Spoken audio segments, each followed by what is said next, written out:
안녕하세요. 대한민국에서 화장품 산업을 가장 쉽게 설명해준다고 자부하는 대기업의 멘토 김기동입니다.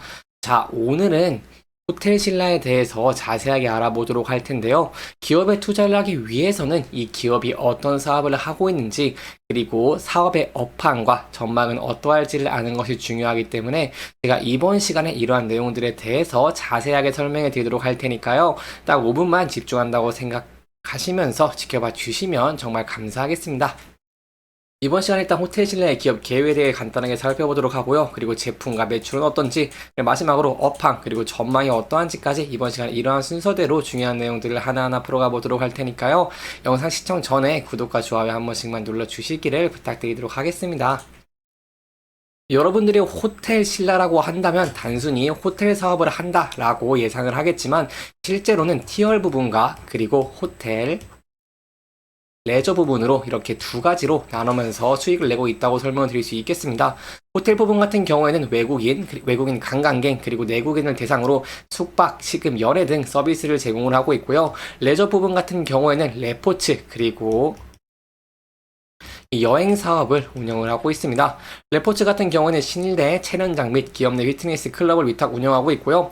여행 사업 같은 경우에는 기업의 비즈니스 여행이라던가 아니면 항공권 등의 예약을 대행해주는 사업이라고 설명을 드릴 수 있겠습니다. 그리고 티얼 부분 같은 경우에는 국가로부터 관련 사업권을 취득을 해서 좀 수익을 얻는 부분인데 호텔 신라의 티얼 부분은 바로 면세점 사업이라고 설명을 드릴 수 있겠습니다. 이렇게 호텔 신라에 대해 간단하게 알아봤으니 이제 호텔 신라의 매출 비중을 좀 간단하게 살펴보도록 하겠습니다. 호텔 신라의 매출 비중을 보시면 일단 티얼 부분이 굉장히 높은 것으로 확인할 수 있는데요. 티얼 부분이 매출 비중이 82.9%로 가장 높고 그 다음에 호텔 레저 등이 19.1%로 이렇게 두 가지에서 주로 매출이 나온다라고 설명을 드릴 수 있겠습니다. 이렇게 호텔 신라의 이제 매출 비중을 살펴봤으니 이제 재무 안전성 지표도 좀 간단하게 살펴보도록 하겠습니다.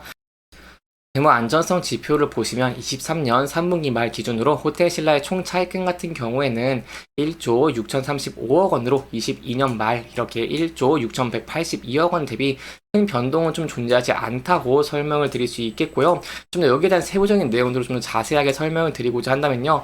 호텔 신라 24년 3분기 말 차입금 구조를 좀 설명해 드리려고 합니다. 총 차입금 이 1조 6,035억 원 중에 단기성 이 차입금의 비중이요 26.06%, 약 4,178억 원입니다. 이기 때문에 호텔 신라 23년 3분기 말 기준 현금성 자산 바로 4,876억 원을 하회를 하고 있기 때문에 저희가 유동성 대응 능력에서 봤을 때는 이 대응 능력이 좀 양호하다라고 설명을 드릴 수 있겠습니다. 그리고 부채 비율 같은 경우도 기업을 보실 때 굉장히 중요하다고 설명을 드릴 수 있겠는데 현재는 고금리인 상태이기 때문에 부채 비율이 높으면 기업의 자금의 부담, 바로 고정비에 대한 부담이 커집니다. 하지만 이러한 상황에서 22년과 24년 3분기를 비교해 본다고 한다면 부채 비율이 444%에서 355%로 90% 정도 줄어든 모습을 보여줬기 때문에 고정비가 감소를 하면서 긍정적인 모습을 보여줬다라고 설명을 드릴 수 있겠습니다.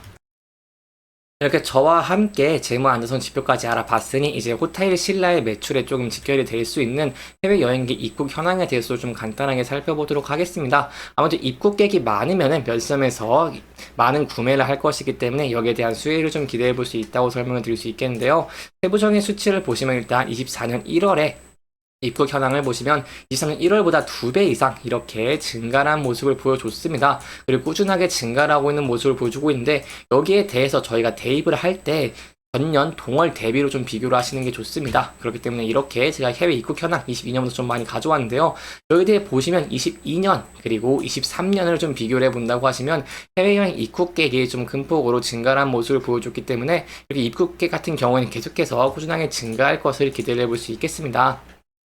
그리고 이제 면세점 같은 경우에는 중국에서 많은 수요가 있다고 설명을 드릴 수 있겠는데 최근에는 좀 많이 줄어들었다고 하지만 그래도 중국의 여객이 이렇게 증가하는 모습을 보여주게 된다고 한다면 호텔 신라에 대해서는 호텔 신라가 좀 더 매출이 큰 폭으로 성장을 할 수 있겠죠. 여기 회복률입니다. 2019년 대비 회복률이 이렇게 빨간색 그래프와 퍼센트로 나눠져 있는데 이 회복률을 좀 본다고 하시면 이렇게 24년 1월에는 60.4% 회복을 했고 24년 2월 이렇게 춘절 효과에 힘입어서 75.9% 회복한 모습을 보여줬기 때문에 중국 노선 여객이 이렇게 좀 증가하게 된다고 한다면 호텔 신라의 매출도 좀 증가를 해보는 것을 저희가 기대해 볼 수 있겠다라고 설명을 드릴 수 있겠습니다.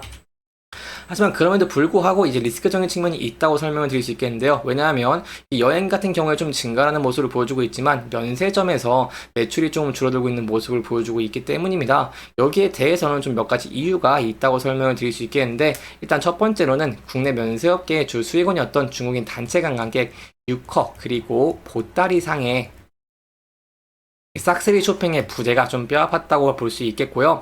그리고 이제 코로나19를 저희가 좀 힘든 시기를 겪었는데, 이렇게 겪으면서 설화수 등 현지에서 큰 인기를 끌던 국내 화장품들의 빈자리를 랑콤이라던가 에스테로더 등 해외 브랜드들이 좀 대체를 하면서 화장품 대량 구매 열풍이 좀 줄어들었다라고 설명을 드릴 수 있겠습니다.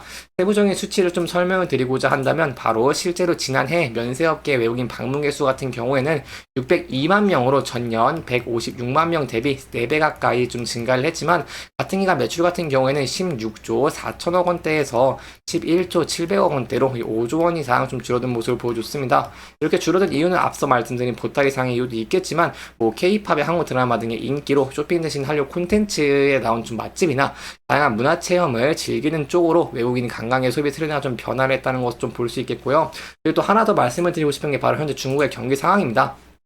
아무래도 중국의 경기가 좋아야지 한국에 여행을 오면서 면세점의 물품들을 많이 구입을 할 것이기 때문에 중국의 경기 좀 굉장히 중요하다고 설명을 드릴 수 있겠는데, 중국 같은 경우에는 현재 부동산 침체로 인해서 경기가 좀 많이 안 좋습니다. 따라서 중국 정부에서 경기 부양책을 좀 펼쳤음에도 불구하고 디플레이션 압박 그리고 수요 부진의 콜라보로 중국의 좀 지갑이 닫아지면서 이렇게 면세점들의 실적은 좀 하회를 하고 있다라고 설명을 드릴 수 있겠습니다. 따라서 앞서서 관광객 수 추이가 좀 증가 추세를 보이고 있다는 것은 좀 긍정적으로 보이겠지만, 좀 많이 입주객이 증가를 한다고 하더라도 돈을 쓰지 않는다고 한다면 의미가 없기 때문에, 이러한 중국 경기 회복세도 좀 저희가 좀 주목을 하면서 지켜보시는 게 중요할 것 같습니다. 이렇게 이번 내용은 호텔신라의 제품과 매출 그리고 업황과 전망까지 알아보면서 진행을 했고요. 영상 잘 보셨다면 좋아요와 구독 부탁드리면서 오늘 영상 마무리하도록 하겠습니다. 끝까지 시청해주셔서 감사합니다.